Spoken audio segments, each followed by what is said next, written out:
Dear Greg, I've read your book, Real Love, and I'm trying to be more loving to the people around me. The problem is my family. Even though I moved out of the house many years ago, my mother still gives me advice about my hair, clothes, job, everything. My father has some critical word to say about anything I talk about, and my sister is like a combination of both of them. She treats me like I'm stupid, always asking questions about what I'm doing, and then telling me how I should do it differently. When I'm with them, I try to remember that they just don't have enough real love in their lives. I try to love them, and I do pretty well for an hour or so, but then it just gets to be too much. I start feeling criticized and angry, and then I just get real quiet the rest of the time I'm there. I'm mad, and they can tell that. Or sometimes I blow up and argue with them. I don't want to keep having these awful experiences with them. After reading the book, Real Love, you know that the only reason you get irritated with your family is that you don't have enough real love in your life. If you felt sufficiently loved, the inconsiderate, manipulative, and controlling behaviors of other people just wouldn't bother you. When we have the greatest treasure on the planet, the little things just don't bother us much. And it's clear that your family doesn't know how to love you. And that's because they don't have it to give. They were all raised much like you. You all came from the same roots.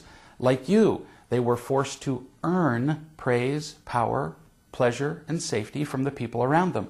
They've taught you to do the same. Fortunately, you do not have to keep playing this game with your family. You can't stop them from playing it. You can't stop them from criticizing you and giving you advice and trying to control you.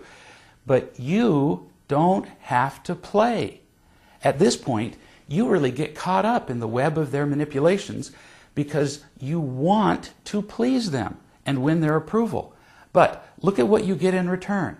After doing everything they want, which means pretty much giving up who you are as a person, all you get is a tiny morsel of conditional acceptance that lasts only for a moment until you make a mistake.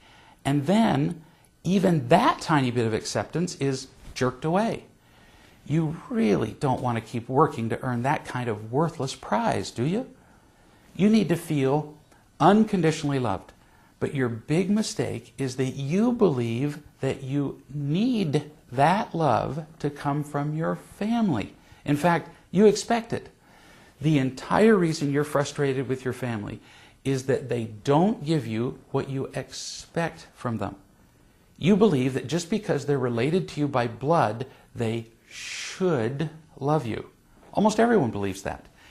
In almost reverential tones, we speak of a mother's love, as though all mothers just have an inborn ability to give that love. They don't. Just because you're related to your family by blood does not make them capable of loving you, no matter how much you need it. Demanding love from your parents is like trying to milk a bull.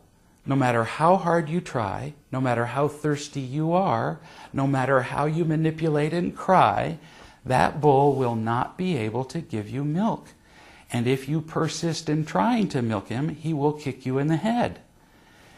If the bull doesn't give milk and you keep trying to milk him, who's the foolish one? Your parents don't have the real love you need. And that's not a disaster, because you can still get all the real love you need. And we'll talk about that in our next session.